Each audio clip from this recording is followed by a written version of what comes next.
Buenos días. Efectivamente, mi nombre es José Luis, pero soy más conocido como el marido de Aurori. Ya me ubicáis el resto que no me conocíais. Es un placer y un privilegio compartir la palabra que, como Dani decía, tiene que ver con esta serie que recibe este título, del cual se haría eco después, más tarde, el apóstol Pablo cuando escribió,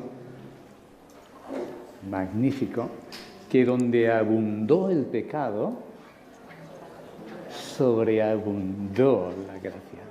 Isaías es el relato de esa afirmación. El pueblo va a estar tropezando continuamente, pero la gracia de Dios se despliega de un modo hermosísimo, sobre todo en el caso de Isaías, en clave de profecía, de anunciar algo que ocurriría, algo maravilloso en el futuro. Es probablemente el libro más mesiánico de la Biblia.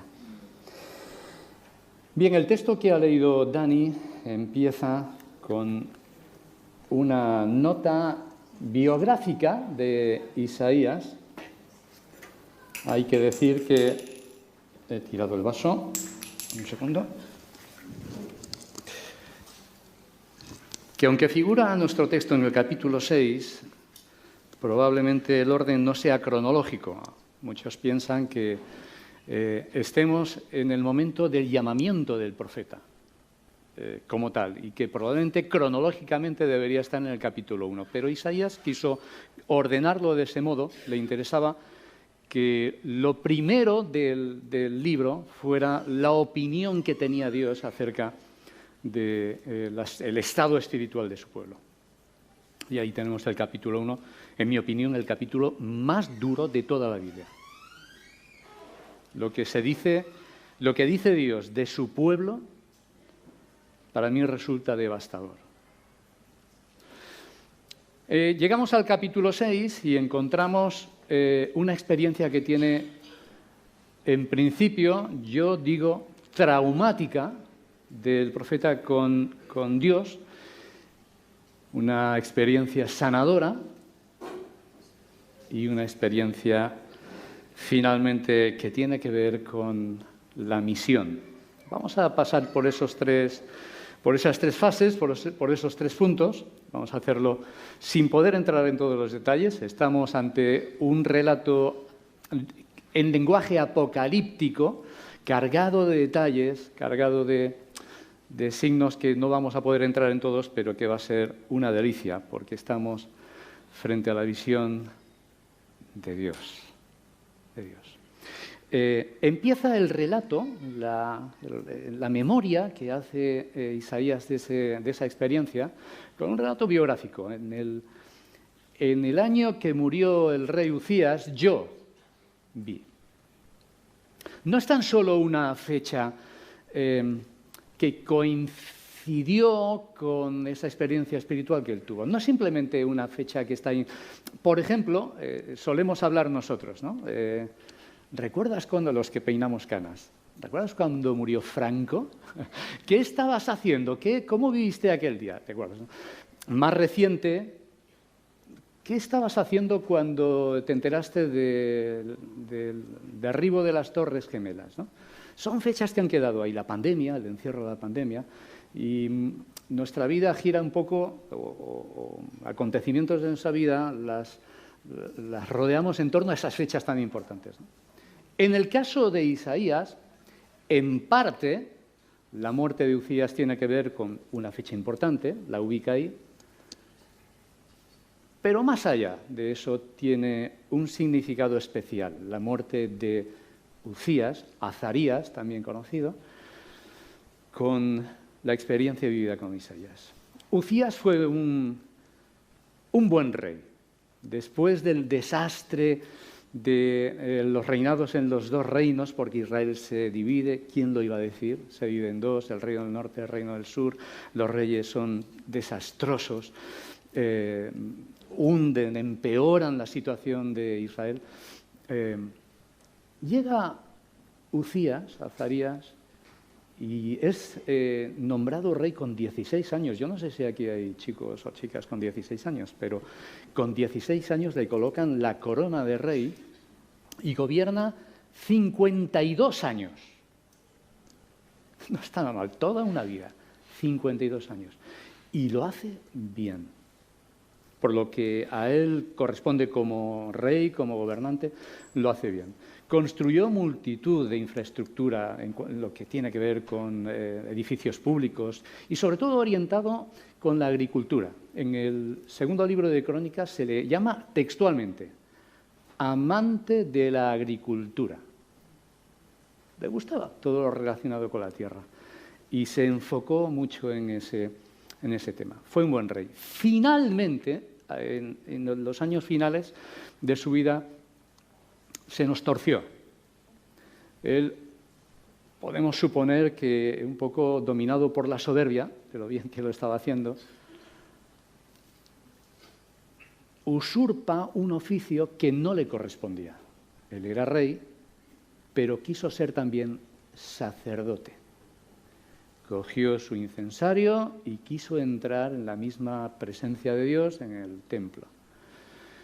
Y ahí hay un conflicto porque se le oponen los sacerdotes y en ese mismo momento Uzías es herido con lepra y acaba en una casa aparte enfermo de lepra. Lástima, ¿no? Después de 52 años, Israel se sume en un momento delicado, ¿no? De incerteza, de confusión. ¿Qué va a pasar? Seguramente Isaías, preocupado por lo que se abría, por esa incerteza. Y yo pienso también que Dios, pensando en la misión futura del profeta, tiene un encuentro, en principio, vamos a ver, devastador con Isaías. Dice el texto: vi yo, no de oídas, no lo leyó, yo personalmente, dice, vi al Señor, Adonai. El Señor recibe multitud de títulos en la Biblia. Uno de ellos tiene que ver con su ser soberano. Él es el gobernante, es el rey del cielo. Y ese oficio tiene que ver con el Adonai. Recibe otros, pero Adonai es sumamente fuerte y está orientado a su autoridad bajo el cielo. Vi yo a Adonai sentado sobre el trono. El reino de Israel, de la tribu del sur en este caso, se tambalea. ¿Qué va a pasar? Pero Isaías tiene la visión de Dios que está sentado en el trono. Dice que el trono es alto y sublime. Se ha traducido en otras versiones, es excelso, literalmente es levantado. Es un trono alto y grandioso.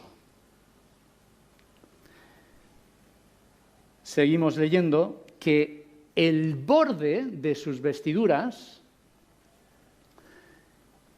la orla de su manto, el dobladillo. Para que no acabe la tela ahí colgando, se hace un dobladillo para que acabe bien. Es el acabado de una prenda. Solo el dobladillo llenaba el templo. Solo el dobladillo llenaba el templo. Es decir, Dios no cabía en el templo.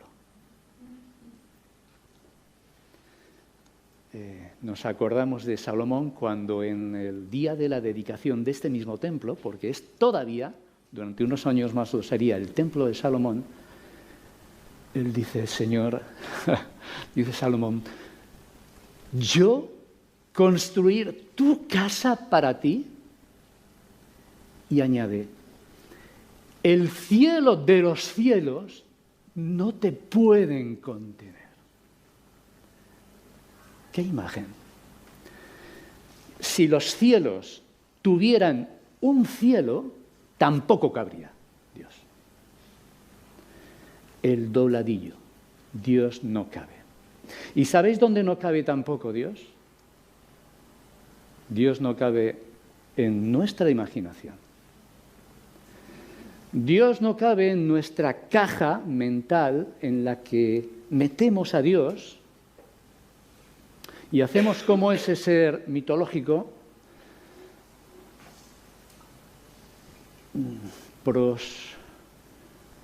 no recuerdo el nombre, es un ser mitológico que invitaba a los viajeros a dormir en su posada.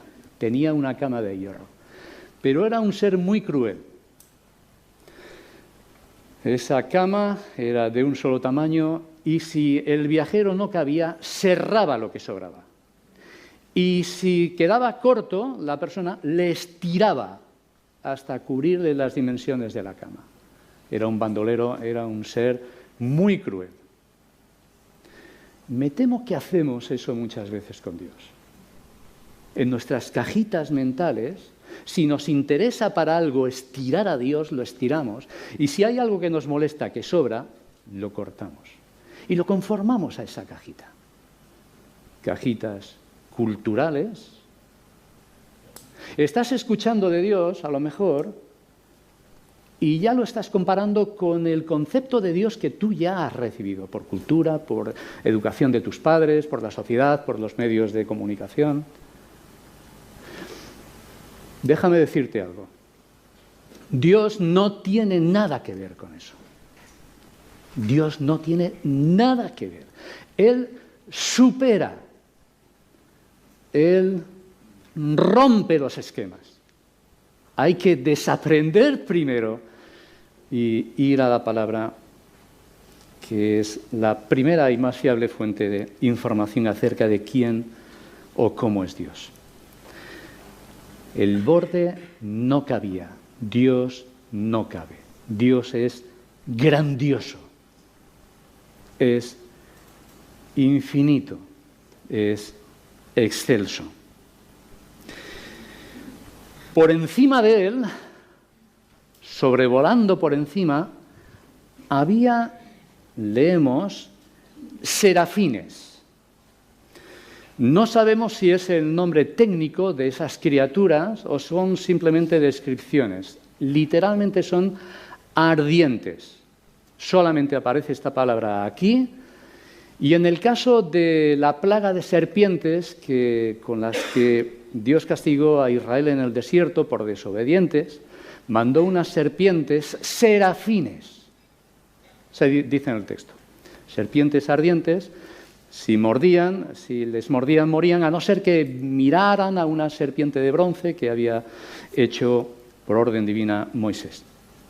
Serafines, ardientes, seres que están, al parecer, muy próximos a Dios. Dice que tenían 6 alas, con 2 los ojos tapados, con 2 los pies tapados y con 2 volaban. Hay algo que se llama la economía de la creación. Es decir, Dios no hace seres por capricho, todos tienen una función y las partes de los seres en su creación también tienen una función. No han sido hechos de manera caótica y sin sentido. Todo tiene su lugar. Bien, tenían 6 alas de manera intencional. 2 de ellas tapaban sus ojos. Sentido de reverencia. Con 2 cubrían sus pies. ¿Os acordáis de lo que Dios le dice a Moisés cuando ve la zarza ardiente? Quítate las sandalias porque la tierra en la que pisas es tierra santa. Cubren sus pies en sentido de humillación, de humildad. No puedo pisar la tierra, dicen los serafines, donde está Dios. No soy digno de pisar la tierra en la que reposa Dios. Y con 2 vuelan, cumplen sus órdenes, trabajan, sirven a Dios. Mirad, el doble de alas, el doble, para reverenciar a Dios que para servirle. Repetimos, Dios hizo a los serafines con el doble de alas para reverenciarle y temerle que para servirle. Eso nos debería decir algo, ¿verdad? El uno proclamaba al otro, seguramente de forma antifonal, el uno al otro. Unos decían una cosa y los otros respondían. Probablemente. Santo, santo, santo es el Señor de los ejércitos, Adonai Tsebaoth. Toda la tierra, contestarían los otros, está llena de su gloria. Santo, santo, santo. El conocido trisagion, la repetición que tiene que ver con el modo hebreo de enfatizar algo. De eso seguramente es posible que hayáis oído hablar, que cuando en hebreo se quiere enfatizar algo, se repite. Por ejemplo, Jesús cuando quería decir atención, voy a decir algo importante, decía de cierto, que literalmente en el original es amén, amén. Nosotros decimos el amén al final de las oraciones, Jesús lo decía al principio, de cuando él quería decir algo importante. De cierto, de verdad, verdadera, atended, ¿vale? Otro ejemplo, en el Jeremías capítulo 7, cuando Jeremías denuncia la hipocresía de los sacerdotes. Y vosotros decís, templo del Señor, templo del Señor, templo del Señor es este. Vosotros decís, os llenáis la boca del templo, templísimo, templo sagrado es este. Es una forma de repetir. Nosotros usamos pues, los signos de admiración, la letra itálica, la cursiva, la negrita, las mayúsculas, o todo a la vez, ¿no? Si queremos enfatizar algo. Aquí se repite 3 veces.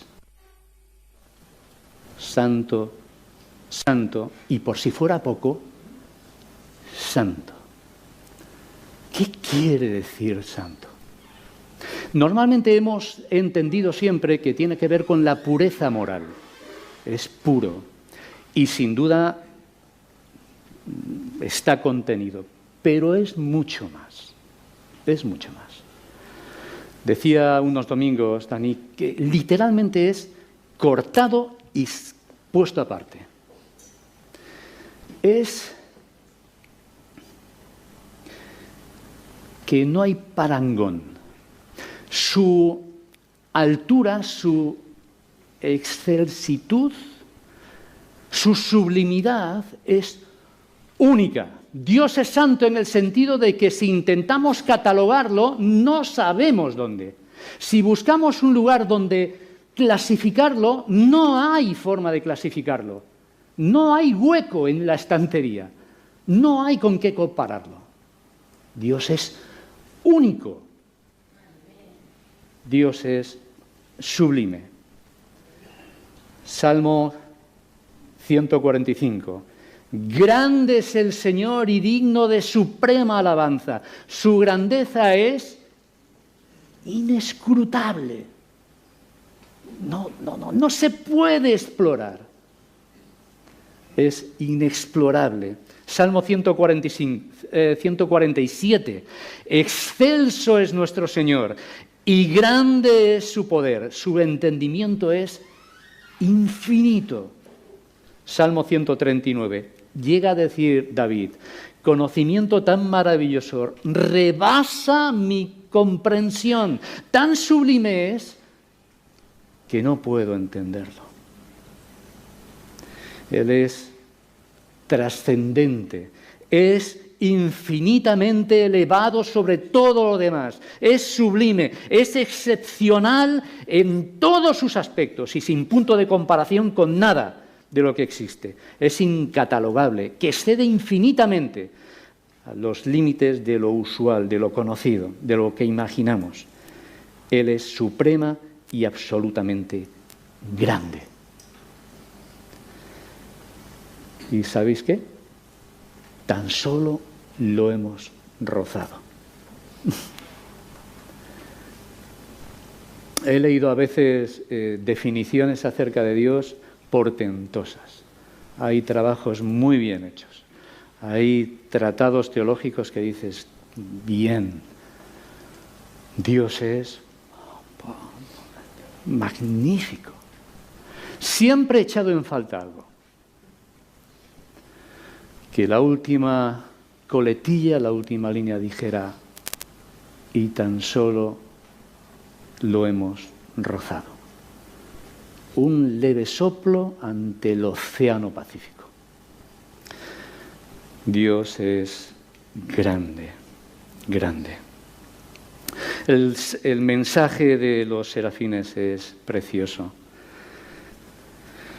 La tierra está llena de su gloria y muchas veces tenemos que abrir los ojos para darnos cuenta de ella, ¿no? Porque pasamos y se nos pasa inadvertida esa gloria que está en cada amanecer, en cada flor, en cada elemento, en cada aspecto de su creación. Leemos que los umbrales de la puerta, los quiciales, las bisagras que están ahí engarzadas a la madera de la puerta, crujieron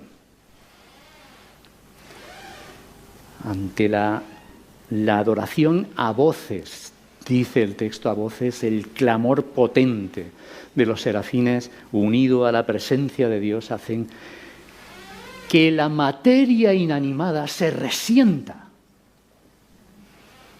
La materia inanimada no pasa inadvertida, cruje, tiembla. Y el lugar, el templo se llenó de humo probablemente del incienso, del propio altar que ahora va a salir y que es muy importante. ¿Sabéis qué otro lugar tembló? ¿Os suena de un momento en el que el lugar tiembla? Tiembla. Es curioso porque cuando Dios se hace presente, el lugar tiembla. Hechos capítulo 4, Pedro y Juan son perseguidos y casi torturados, pero en ese momento la tortura y la muerte vendría pocos capítulos después. Ahí son amenazados. La iglesia está en el Oikos, reunida orando, en la casa. Ellos son libertados, llegan, se unen a la reunión de oración, al Oikos, y hacen una oración unánime que es preciosa. Dicen todos a una voz, Señor, escucha, mira las amenazas, y no piden, Señor, destruye a nuestros enemigos, Señor, protégenos de... No. Señor, y permite que con todo denuedo sigamos hablando de Jesús. Señor, permítenos además con prodigios y con maravillas, que esto no pare. Dice el texto, y el lugar tembló. Lo podéis leer. El crujido, en este caso, del templo. Cuando la Iglesia se compromete, la Iglesia se compromete a llevar adelante la misión, tu instituto va a temblar, la escalera de vecinos va a temblar, el trabajo, el despacho, la oficina va a temblar, el taller va a temblar, si cumplimos con la misión. El trauma del encuentro. Pero ahora entramos a... el profeta se da cuenta, se ve abrumado por esa experiencia de visión sublime y dice, ¡ay de mí! Ese ay es muy típico en los profetas. A la izquierda del 6, estáis en el capítulo 6 de Isaías, a la izquierda tenéis el capítulo 5 y hay un montón de ayes ahí. Los oráculos proféticos muchas veces empezaban con esa forma que implicaba lamento, denuncia, advertencia. El propio Jesús, como profeta, poco antes de morir, miró a Jerusalén y lloró y dijo: ¡ay de ti, Jerusalén! ¡Ay de ti, Corazín! En este caso, Isaías, en su tarea ya como profeta, o a punto de ser profeta, el primer ay no es al pueblo, es a sí mismo. A sí mismo. El profeta empieza su misión por llorar su condición, por lamentar su condición. ¡Ay de mí, pues soy muerto! No es una traducción, es muy plana. Literalmente del hebreo he leído una traducción al inglés, undone. Estoy siendo deshecho, estoy siendo desintegrado. Cada célula de mi cuerpo parece que está desintegrándose. Dice, porque siendo un hombre de labios impuros, y además habitando en medio de un pueblo de labios impuros, mis ojos han visto al Rey. Ahí vendría el tetragramatón, las 4 letras de Yahvé de los ejércitos. Al Rey, al Señor de los ejércitos. Él se da cuenta de lo que ha presenciado y está profundamente traumatizado. Si se quedara ahí la cosa, si la experiencia hubiera acabado ahí, no tendríamos misión de Isaías. Tendríamos un hombre profundamente aterrado, abrumado, avergonzado. Alguien preguntaba, ¿cuándo empezará la gracia en Isaías? Ya ha empezado antes. Pero aquí vemos que uno de los serafines coge, no por iniciativa propia, ni hablar. Son ángeles bajo las órdenes y la autoridad de Dios. Ese enviado dice que coge con las tenazas un carbón encendido. Un ardiente, un ser que está ardiendo, tiene que coger con las tenazas un carbón ardiendo. ¿De dónde lo coge? Lo coge del altar. El altar. ¿Qué significa el altar? El altar era donde se sacrificaban los animales, sustituyendo al pecador, y apuntaba a alguien que moriría en otro altar y sería el sacrificio definitivo. Hasta que aquel momento no llegara, de manera periódica se iba sacrificando animales que apuntaban a aquel sacrificio en el futuro definitivo. De momento iban sacrificando animales. El pecador, el judío, ponía sus manos en la cabeza del animal, se moría el animal y de ese modo se entendía que la culpa pasaba al animal y que él estaba sustituyendo al pecador. El serafín considera tan sagrado lo que está cogiendo del altar, por lo que simboliza, que no puede cogerlo con las manos. Es tan santo que no tiene la dignidad, ni el poder, ni la facultad de manejarlo con sus manos. El altar. Un día alguien vendría, sería el Cordero de Dios que quita el pecado del mundo, y Él quitaría de una vez por todas el pecado del mundo. Toca con el tizón la boca y dice: esto ha tocado tus labios, tu culpa ha sido quitada y tu pecado ha sido perdonado. Y lo escucharía Isaías y diría: ¿cómo? El ser que no cabe en el templo, el ser excelso, sublime, perdona mi pecado, me limpia de mi maldad.